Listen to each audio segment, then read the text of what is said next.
Hello my dear friends. Last class में मैंने आपको बहुत ही इंपॉर्टेंट एक टॉपिक पढ़ाना स्टार्ट किया था जिसका नाम है कैश बुक। क्यों मैंने कहा था इंपॉर्टेंट? क्योंकि भाई हमारे बिजनेस की जो मोस्ट ऑफ द ट्रांजैक्शंस होती हैं वो किस में होती हैं? वो कैश में होती हैं। तो इसलिए हमारे लिए बहुत इंपॉर्टेंट हो गया ये ट्रांजैक्शन। तो सर, मैंने आपको बताया था कि हमारे पास अकाउंट्स में जब भी कोई ट्रांजैक्शंस होती हैं उनको पहले हम जर्नल में रिकॉर्ड करते हैं, फिर हम लेजर में रिकॉर्ड करते हैं। बोलो हाँ। बिल्कुल ठीक बात है सर। अब जब जर्नल में रिकॉर्ड करते हैं तो हम उसके लिए बनाते हैं जर्नल एंट्री। तो मेरे पास एक बुक है, जब भी कोई ट्रांजैक्शन होगी पहले मैं उसकी जर्नल एंट्री बनाऊंगा। मेरा बिजनेस बढ़ने लगा, मेरे पास बहुत सारी ट्रांजैक्शन होने लगी। अब मेरे पास एक ही जर्नल की बुक पड़ी है, उसमें कितनी एंट्री लिखूं? काम पूरा ही नहीं होता। मैंने अकाउंटिंग को जाके बोला, मैंने कहा भाई साहब काम पूरा नहीं होता। तो अकाउंटिंग कहते कोई बात नहीं, हमारे पास समाधान है।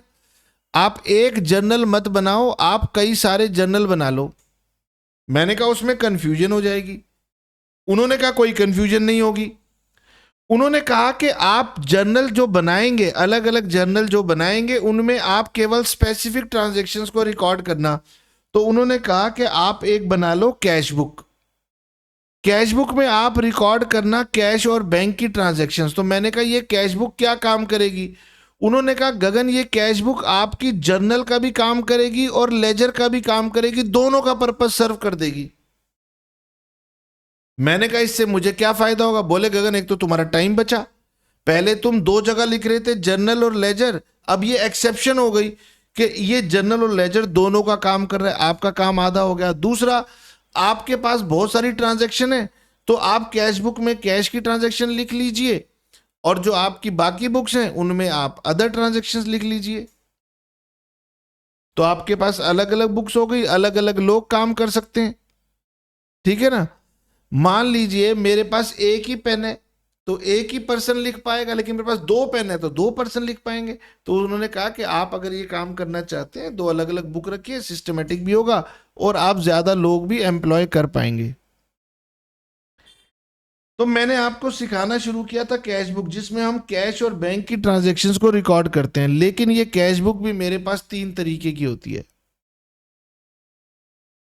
एक होती है सिंपल कैश बुक, जिसमें हम एक ही कॉलम बनाते हैं। एक होती है हमारे पास टू कॉलम कैश बुक, और यही हमारे पास मोस्ट इंपॉर्टेंट टॉपिक है और यही मैं आज आपके साथ डिस्कस करूंगा। पर एक बात आपको याद दिला देता हूं भाई, मैंने जर्नल के डिवीजन किए और मैंने कैश ट्रांजैक्शंस के लिए एक जर्नल का डिवीजन बनाया कैश बुक। मुझे यह बताओ, पिछली क्लास में आपने सिंगल कॉलम कैश बुक बनाई थी, क्या कैश बुक में आप जर्नल एंट्री लिखते हो? नहीं। यानी ये जो बुक बनाते हैं, इन बुक का सिस्टम कुछ ऐसा है कि इसमें हम जर्नल एंट्री नहीं लिखते। तो मैंने जब कैश बुक बनाई तो मुझे कैश की जर्नल एंट्री लिखनी नहीं पड़ी, और मैंने क्या किया, वहीं पर ही पोस्टिंग भी कर डाली, तो मेरा टाइम बच गया। तो मेरी जो कैश बुक होती है ना, ये कैश बुक के साथ, एक सिर्फ कैश बुक के साथ ऐसा है कि ये book of prime entry as well as principal book, यानी जर्नल और लेजर, ये दोनों का पर्पज सर्व करती है। सिंगल कॉलम कैश बुक में हमने केवल कैश को ही यूज किया था। डबल कॉलम या टू कॉलम कैश बुक में हम कैश और बैंक दोनों को कवर करेंगे, और आज का हमारा मुद्दा है टू कॉलम कैश बुक। तो आज का हमारा मुद्दा है टू कॉलम या फिर डबल कॉलम कैश बुक। मैंने क्या कहा, ये मोस्ट इंपॉर्टेंट है। क्यों मोस्ट इंपॉर्टेंट है? क्योंकि हर बिजनेस को जब हम करते हैं तो हमारे पास कैश अकाउंट भी होता है, बैंक अकाउंट भी होता है, और ये दोनों का पर्पस सर्व कर देती है। ये कैश का और बैंक का दोनों का पर्पस ये सर्व करती है। ठीक है? तो यहां लिखिए, two column cash book is a cash book having two amounts column on both the sides, one for cash and another for bank. तो अब आपने क्या करना है, एक तीर और दो शिकार, यानी एक बुक बनानी है, उसमें दो कॉलम बनाने हैं, डेबिट साइड पे भी और क्रेडिट साइड पे भी आपको दो कॉलम बनाने हैं। तो यानी कि मैं क्या करूंगा, अब मैं बनाऊंगा ऐसे, यहां लिखूंगा कैश बुक, आप ऊपर हेडिंग डालना चाहो 2 कॉलम तो डाल लो, यहां पे डालना चाहो तो आप डाल सकते हो कि ये डबल कॉलम हम कैश बुक बना रहे हैं, और इसमें आपको एक कॉलम अमाउंट का, दूसरा कॉलम अमाउंट का, फोलियो, डेट, पर्टिकुलर्स, अमाउंट का एक कॉलम, अमाउंट का दूसरा कॉलम, फोलियो, डेट और पर्टिकुलर्स। यहां पर लिखा जाएगा डेट, यहां पर लिखा जाएगा पर्टिकुलर्स, यहां पर लिखा जाएगा लेजर फोलियो, कैश, बैंक, और ऐसे ही date, particulars, ledger folio, cash और बैंक। यानी फर्क क्या हुआ, जैसे आप अकाउंट बनाते हो, ये भी अकाउंट का ही फॉर्मेट है, लेकिन इसमें कॉलम दो हो गए, डबल कॉलम में दो हो गए। तो सर यहां पर क्या रिकॉर्ड करेंगे, यहां पर आप रिकॉर्ड करोगे रिसिप्ट्स, कैश की रिसिप्ट है तो कैश में, बैंक की है तो बैंक में। और यहां पर क्या रिकॉर्ड करोगे, पेमेंट्स, कैश की पेमेंट है तो कैश में, बैंक की पेमेंट है तो बैंक में।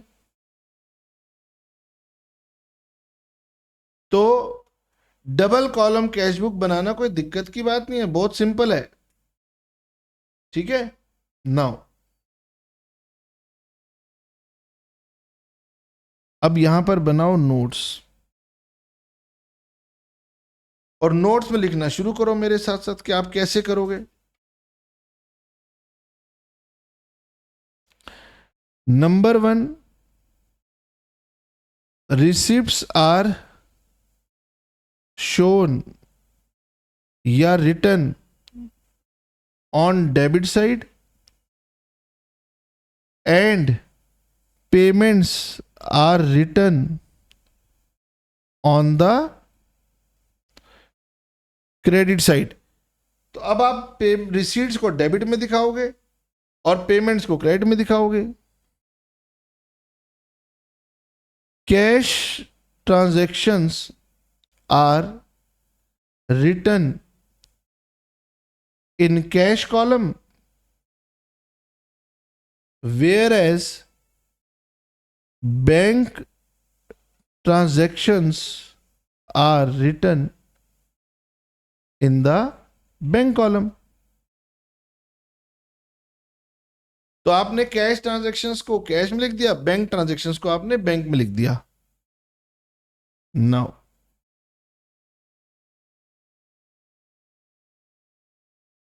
Number 3, when any check is received, अगर आपको कोई चेक मिलता है, अगर आपको कोई चेक मिलता है तो आपने चेक करना है whether deposited in the bank on same day, या फिर cheque is deposited in the bank later on. बेटे मुझे एक बच्चे ने चेक पकड़ा दिया, कह रहे गगन सर ये लो मेरी फीस, चेक में मुझे पकड़ा दी। अब मैंने अपने स्टाफ को बोला, मैंने कहा जा भाई ये चेक बैंक में जाके डिपॉजिट करा। तो हो सकता है मैंने सेम डे में चेक डिपॉजिट कर दिया, हो सकता है कि भाई मैं नहीं जा पाया, मैंने बाद में डिपॉजिट किया। तो कैश बुक चैप्टर में ना इन दोनों बातों का ट्रीटमेंट थोड़ा सा स्पेसिफिकली करना पड़ता है। बाकी चैप्टर में हम इस झगड़े में पढ़ते नहीं है, लेकिन कैश बुक में ऐसा ही होगा। अगर मैंने कैश को सेम बैंक डे में उसी दिन में डिपॉजिट कर दिया तो मेरी एंट्री बन जाएगी bank account debit to party account. अगर मैंने चेक को सेम बैंक में सेम डे जमा कर दिया तो मेरी एंट्री क्या होगी, bank account debit to party account. और क्योंकि अब मैं बैंकिंग ट्रांजैक्शंस को एंट्री तो बनाता नहीं हूं, सीधा कैश बुक में लिख देता हूं, तो इसका मतलब ये हो गया अब मुझे ये एंट्री बनाने की जरूरत नहीं है, मैं इसको डायरेक्टली अपनी कैश बुक में डेबिट साइड पर शो कर दूंगा।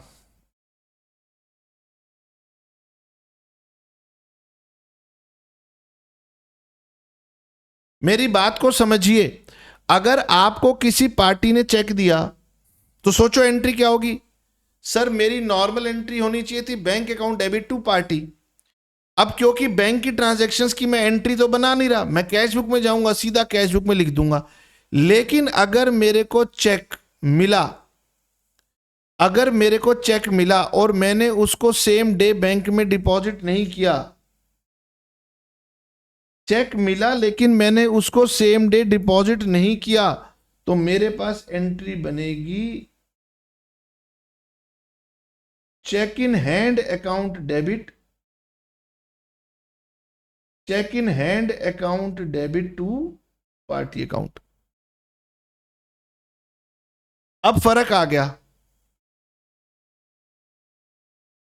पहली एंट्री में लिखा है कि cheque given by Ram and deposit in the bank same day, तो इसको कैश बुक में ले जाओ। लेकिन दूसरी ट्रांजैक्शन में लिखा है कि check received from Ram but not deposited in the bank on the same day, तो इसका मतलब ये ट्रांजैक्शन कैश बुक में नहीं गई।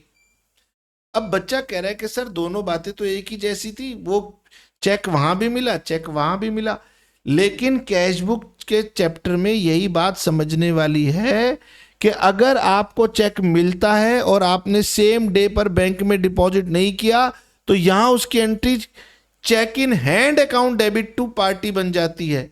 और मैं जो बना रहा हूं, मैं तो कैश अकाउंट और बैंक अकाउंट बना रहा हूं, मैंने चेक इन हैंड एक अलग अकाउंट खोल दिया, तो यानी ये वाली एंट्री मेरी कहां जाएगी, ये वाली मेरी एंट्री जर्नल प्रॉपर में जाएगी। अब आप समझते हो जर्नल प्रॉपर में क्यों गई, जब सब्सिडरी बुक्स बनती हैं तो रिमेनिंग ट्रांजैक्शंस को हम जर्नल नहीं जर्नल प्रॉपर में लिखते हैं। फिर सर क्या होगा, फिर होगा when this check is deposited in the bank, जब हम इस चेक को बैंक में डिपॉजिट करेंगे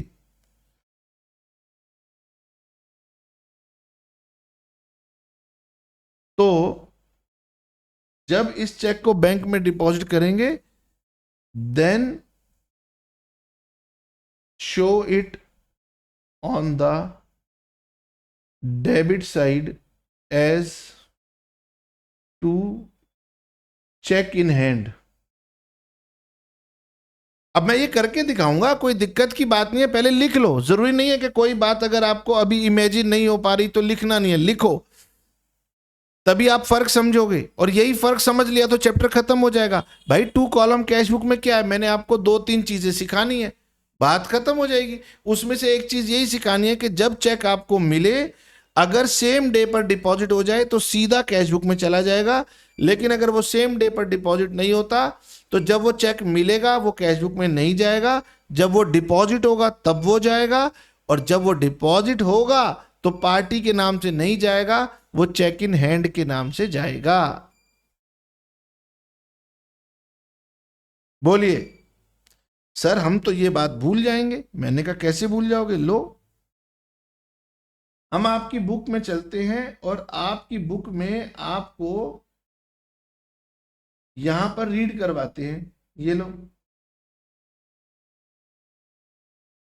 यहां लिखा है कि when cheque is deposited in the bank on same day, book भी कह रही है गगन बच्चों को बताओ कि चेक अगर सेम डे बैंक में डिपॉजिट हो जाएगा, the amount is recorded on the bank column debit side, तो आप कैश बुक में ले जाओ, बैंक वाले कॉलम में एंट्री डाल दो।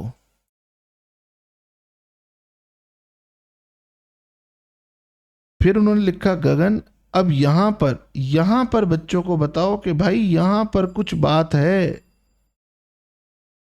यहां पर कुछ बात है। But if cheque are not deposited in the bank on same day, अगर आपने चेक को सेम डे पर डिपॉजिट नहीं किया तो फिर आपको उसकी एक जर्नल एंट्री बनानी है, cheque in hand account debit to party account.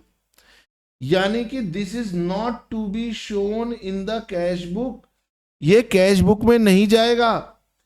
When the cheque received is deposited, बाद में जब आप इसे डिपॉजिट करोगे तब आप इसे कैश बुक में लिख पाओगे, और तब भी आप इसे पार्टी के नाम से नहीं लिखोगे, आप इसे चेक इन हैंड के नाम से लिखोगे। यानी जब मेरे पास चेक मिला था तो वो चेक इन हैंड बन गया था, जब वो जमा हो गया तो मेरा चेक इन हैंड खत्म हो गया। ओके, ये एक सिंपल सी बात है और इसी बात के मार्क्स हैं, अदरवाइज कुछ नहीं है। वो कह रहे चलो बच्चों को एक एग्जांपल दिखाओ कि 27 मार्च को एक चेक मिला था 10,000 का श्लोक से, ठीक है। अच्छा, चेक मिला था श्लोक को फ्रॉम मायरा से। Okay, the cheque is deposited in the bank on 31st of March. वो कह रहे गगन चेक 27 को मिला था, आपने 31st को जमा किया, यानी सेम डे डिपॉजिट नहीं किया, तो जब चेक मिला था इसे चेक इन हैंड ट्रीट करो। तो आप जर्नल एंट्री में एंट्री लिखो, cheque in hand account debit to Myra. 27 को ये ट्रांजैक्शन कैश बुक में कहीं नहीं आएगी क्योंकि ये जर्नल में चली गई, लेकिन 31st को जब आपने इसको डिपॉजिट करना है तब आपने इसकी एंट्री डालनी है। 31 मार्च को टू चेक इन हैंड लिखिए और अपने बैंक अकाउंट के अंदर इसको बैंक वाले कॉलम में इसको शो कर दीजिए। ओ बस सर यही बात थी, हाँ जी बस यही बात थी।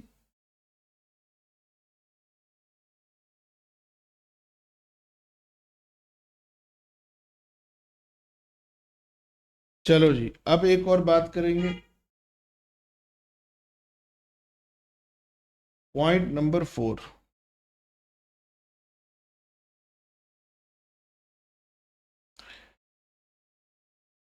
Contra entries. अब ये नाम सुन के लगता है बड़ा बहुत भयंकर सी बात है, कुछ भी नहीं है। Now Contra entries means an entry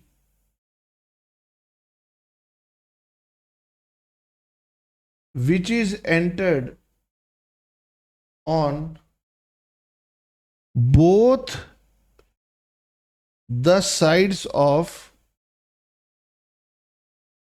cash book. एक ऐसी एंट्री आएगी जो कि कैश बुक में ही डेबिट और क्रेडिट होकर खत्म हो जाएगी। अब आप कहोगे सर ये थोड़ी अजीब लग रही है, हम जब भी कैश बुक बनाते थे, सिंगल कॉलम कैश बुक आपने बनाई तो या तो रिसीट थी या फिर पेमेंट थी। रिसीट थी तो आपने डेबिट में कर दिया और फिर लेजर अकाउंट में उसकी पोस्टिंग कर दी। पेमेंट थी तो आपने कैश बुक के क्रेडिट में लिखा और लेजर में उसकी पोस्टिंग कर दी।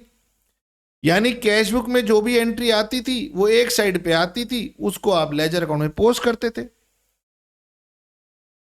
अब यहां पर कुछ ऐसी ट्रांजैक्शन आएंगी जो कि कैश बुक में ही डेबिट और कैश बुक में ही क्रेडिट हो जाएंगी। अब बच्चा कह रहा है कि सर इसमें कुछ को तो बात समझ में ही नहीं आ रही।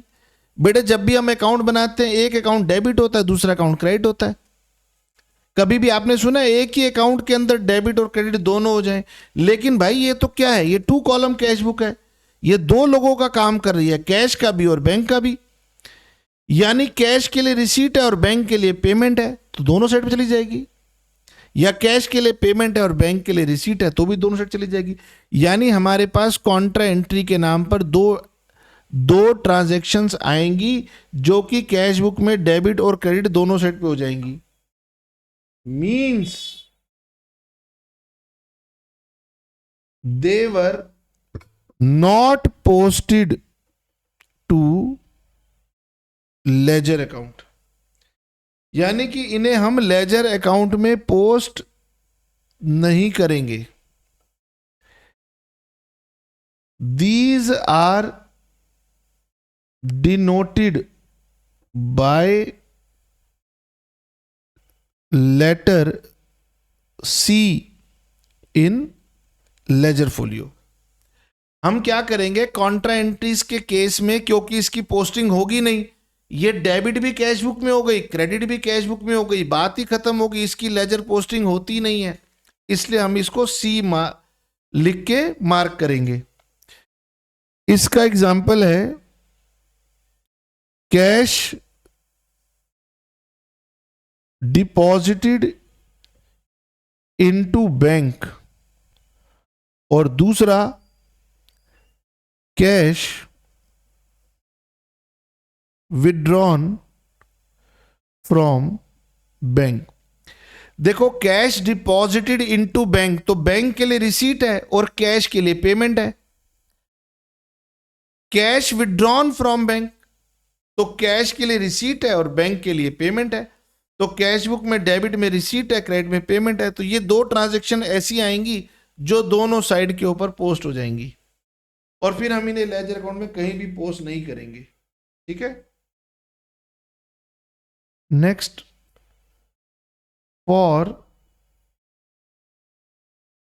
Discount allowed and discount received, we make a separate entry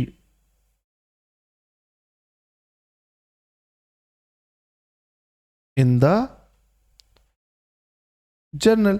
उसके लिए हम जर्नल के अंदर एक सेपरेट एंट्री बनाएंगे।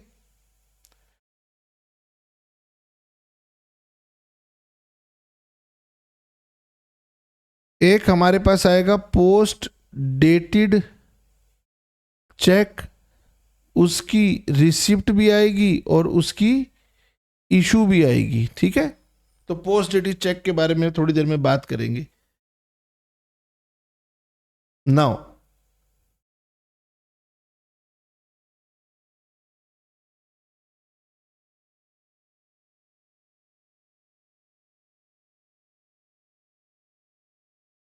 अब हम चलते हैं और एक क्वेश्चन करते हैं। मेरे पास 2 कॉलम कैश बुक का क्वेश्चन है।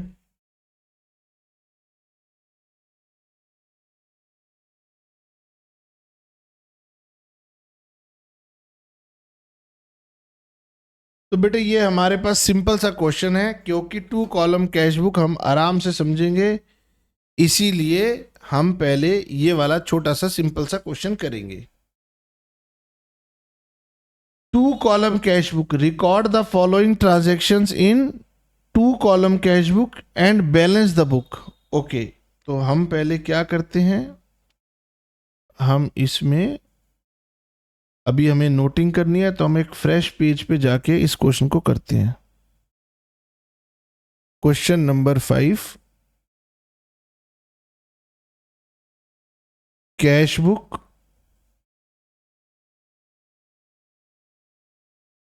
Double column.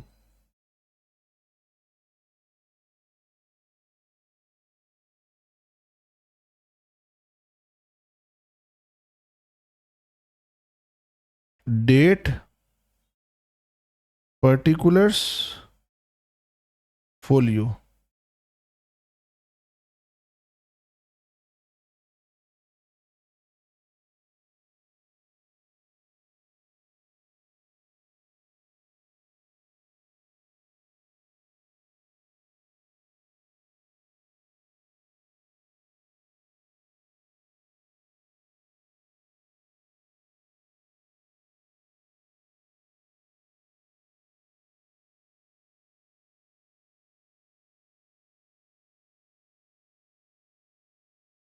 Date, particulars, ledger folio.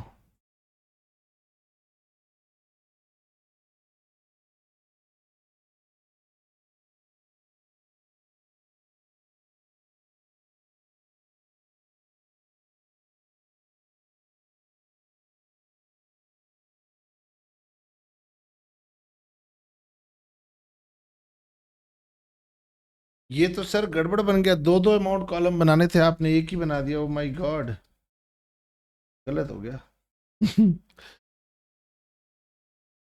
Two column बना रहा हूं, तो एक कॉलम, दो कॉलम, लेजर फोलियो और डेट,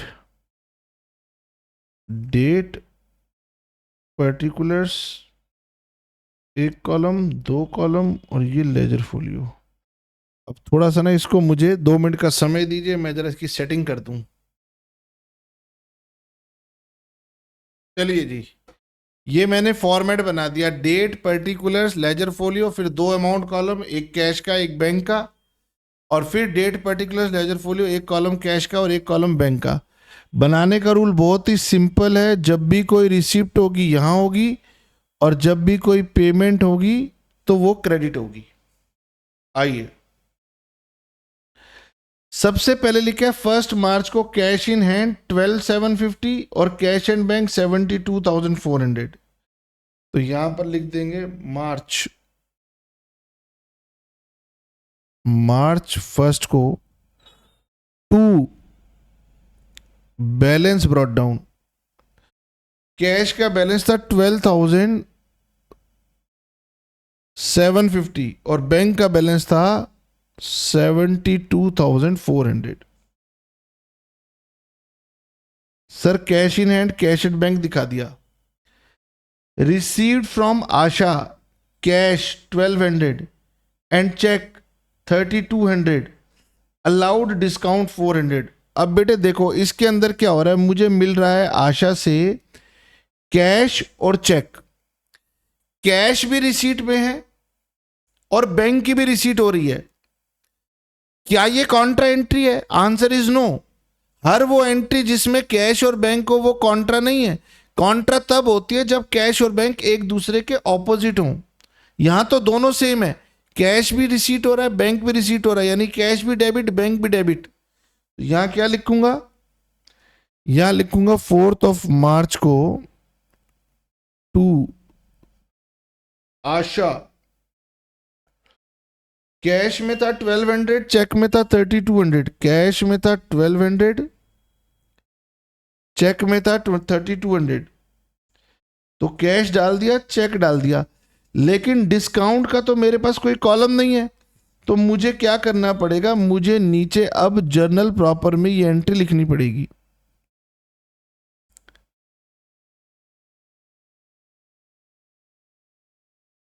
एक जर्नल प्रॉपर भी बनाना पड़ेगा, और जर्नल प्रॉपर के अंदर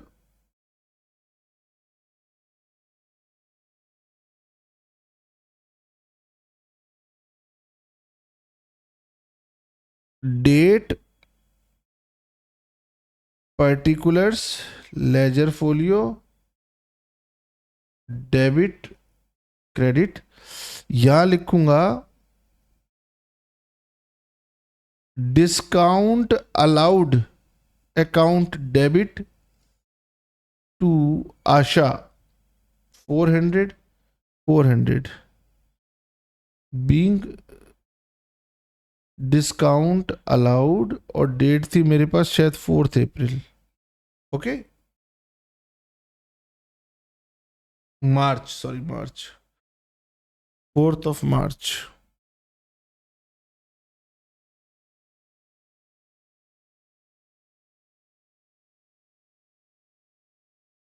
sold personal car for ₹1,00,000, sold personal car for ₹1,00,000। तो भाई पर्सनल कार बेची है, पर्सनल कार गई, कैश पर्सनल आया, मुझे क्या करना है, इसकी एंट्री नहीं बनानी। And deposited in firms account, इसकी एंट्री बनानी है कि भाई फर्म के बैंक में 1,00,000 रुपए जमा हो गए। तो यहां लिखूंगा 5 मार्च टू कैपिटल अकाउंट। अब आप कार बेच दी तो कैश टू सेल या कैश टू कार ये सब एंट्री मत बना देना, वो पर्सनल कार बेची है उसकी कोई एंट्री नहीं होगी। लेकिन पर्सनल पैसा बैंक में जमा हो गया तो वो कैपिटल के नाम से आएगा। Paid salary to staff by cheque, March 7 को paid salary by cheque, by salary amount कितना था 25,600। तो पेड सैलरी यानी पेमेंट है, पेमेंट की साइड पे लिखेंगे, चेक से दिया है चेक से लिख देंगे। अगर चेक मुझे मिलता है रिसीव होता है तो देखा जाता है कि सेम डे या नेक्स्ट डे। जब मैं चेक किसी को देता हूं तो फिर मुझे सेम डे नेक्स्ट डे कुछ नहीं देखना। यह कहानी सिर्फ रिसीट के लिए है। Withdrawn cash from bank for office use, this will become my Contra entry. Withdrawn cash यानी कैश रिसीट है, फ्रॉम बैंक यानी बैंक पेमेंट है। अब बेटे कॉन्ट्रा एंट्री को लिखने का तरीका समझ लो, ये आपको दिक्कत करेगा। 9th ऑफ मार्च को withdrawn cash from bank, withdrawn cash from bank, तो आपने कैश विड्रॉ किया तो बेटे कैश के अंदर लिखोगे 21,900। विड्रॉन कैश फ्रॉम बैंक, तो बताओ कैश के लिए रिसीट है, लेकिन रेफरेंस में क्या लिखोगे टू बैंक, और यहां लिखोगे ये कॉन्ट्रा हो गई। बैंक के लिए ये पेमेंट है, यहां लिखोगे बाय कैश कॉन्ट्रा। समझ में आया? कैश में रिसीट है तो कैश डेबिट, बैंक में पेमेंट है तो बैंक क्रेडिट, लेकिन नाम किसका आता है दूसरे अकाउंट का आता है। तो जब कैश में रिसीट आएगी तो नाम आएगा टू बैंक, और जब बैंक में पेमेंट आएगी तो आएगा बाय कैश, और इसकी लेजर पोस्टिंग होने नहीं वाली। ये दोनों जगह कंप्लीट हो गई है, इसको लिखेंगे कॉन्ट्रा कैपिटल सी। तो बेटे ये आपके लिए पहली बार थी और यही आपने सीखनी है कि सर इसको हम कैसे दिखाते हैं।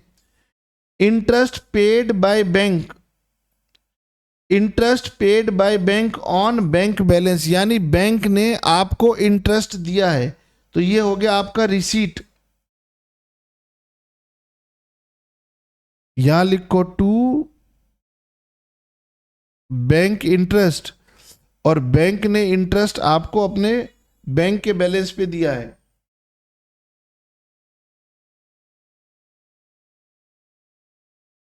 Purchase furniture in cash, purchase furniture in cash,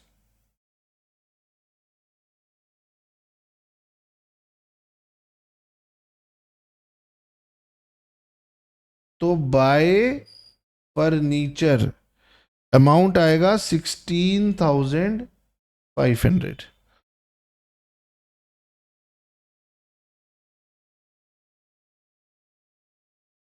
paid to Mohan and company by cheque, तो बेटे पहले तो जब आप चेक से पे कर रहे हैं तो कोई झंझट नहीं है। डिस्काउंट मिला है 100 rupees, 10,900। Paid Mohan and company, तो by Mohan and company payment में दिखा दो, और आपने पेमेंट की है तो आपको डिस्काउंट मिला है।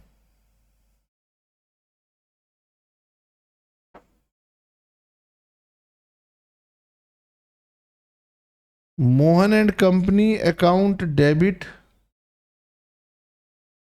टू डिस्काउंट रिसीव्ड 100 नरेशन डाल देना। Proprietor withdrew from office cash for his personal use 11,600।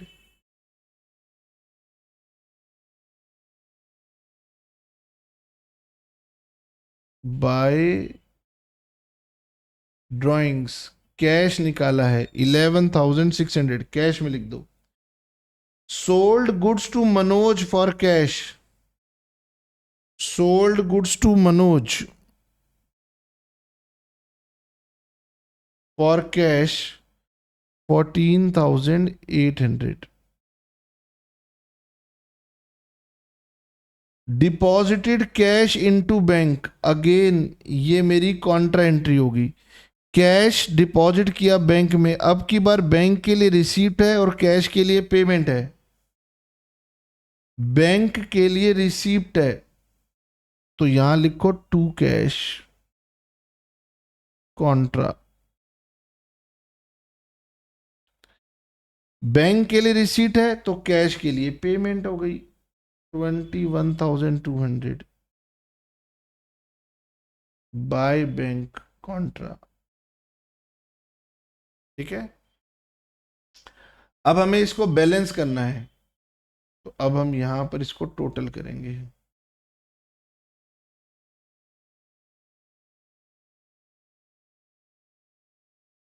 ठीक है, अब एक बात आपको बता दूं,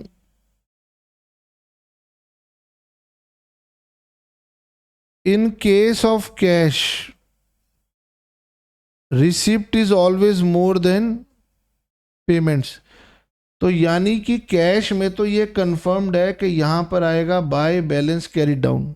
तो पहले कैश का टोटल कर लेते हैं, 0, 5, 7 and 2 9, 9 and 9 18, 18 26, 2 and 2 4 1 5, 5 1 6, 6 and 4 10,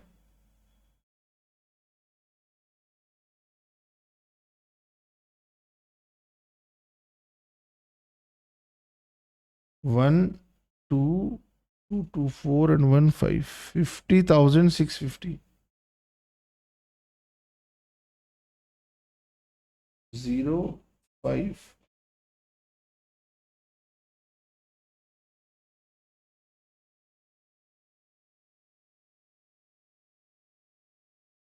ठीक है,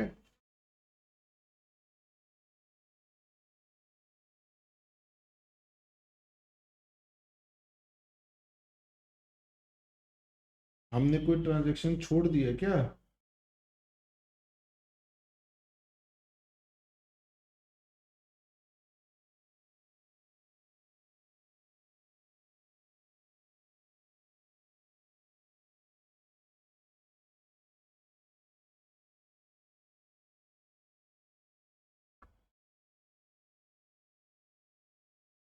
बेटे मुझे ये वाली गलती मिल गई, परचेज फर्नीचर इन कैश 16,500 और मैंने इसको बैंक में डाल रखा था, ये गलती है।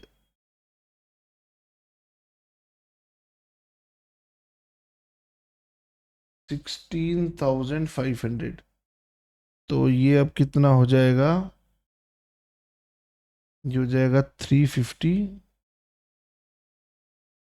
और ये हो जाएगा 1,350। ठीक है, अब बैंक के अंदर बात करते हैं। तो in case of cash receipts is always more than payment, therefore हमेशा बाय बैलेंस सीडी ही आएगा। लेकिन बैंक के केस में कुछ भी हो सकता है, बैंक के केस में डेबिट साइड भी बड़ी हो सकती है, क्रेडिट साइड भी बड़ी हो सकती है। तो यहां पर मुझे देख के पता चल रहा है कि भाई 72,000 का तो एक ओपनिंग बैलेंस था और 1 लाख रुपए की मेरे पास रिसीट है। तो यहां पर मुझे लगभग 2 लाख रुपए की तो रिसीट नजर आ रही है और पेमेंट मुझे तकरीबन 50 से 60 हजार की नजर आ रही है। यानी ये साइड बिगर है। अगर आपको ना समझ में आए कि सर कौन सी साइड बिगर है, तो फिर आप क्या कर सकते हैं, रफ में टोटल कर सकते हैं। मुझे दिखाई दे रहा है डेबिट साइड बिगर आएगी, 0 0 0,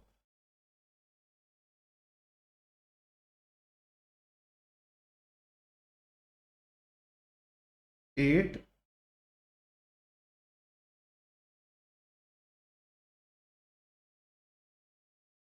1,98,000। फिर ये आएगा बैलेंस शीट 0 0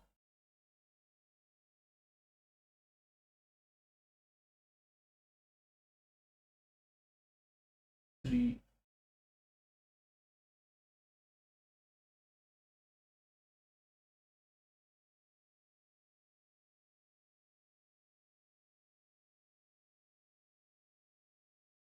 1,39,600 ये बैलेंसिंग फिगर आ रही है मेरी, ठीक है।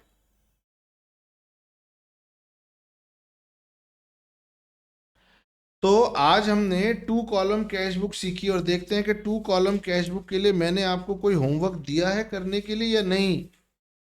एक तो इलस्ट्रेशन देनी बनती है ना आपको, तो आप होमवर्क में करेंगे इलस्ट्रेशन नंबर 4। Illustration number 4।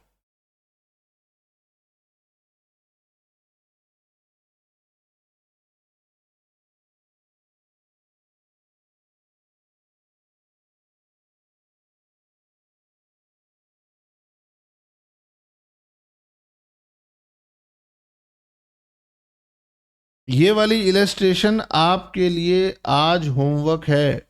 आपने 2 कॉलम कैश बुक बनानी है, ठीक है। और ये सॉल्यूशन भी आपके पास गिवन है, लेकिन ये आपने ईमानदारी से बनानी है। और नीचे उन्होंने आपको नोट्स भी दिए हुए हैं, और फिर उन्होंने आपको जर्नल प्रॉपर बना के इसकी जर्नल एंट्रीज भी बता रखी हैं, ठीक है। तो ये आपके लिए होमवर्क है। मैं उम्मीद करता हूं कि जो मैंने आपको पढ़ाया है उसको रिवाइज करके आप इसे ईमानदारी से बनाओगे। फिर नेक्स्ट क्लास में भी अभी मैं 2 कॉलम कैश बुक आपको और जो 1-2 पॉइंट बच गए हैं वो सिखाऊंगा। तो चलिए नेक्स्ट क्लास में मिलेंगे। Tata bye bye, see you.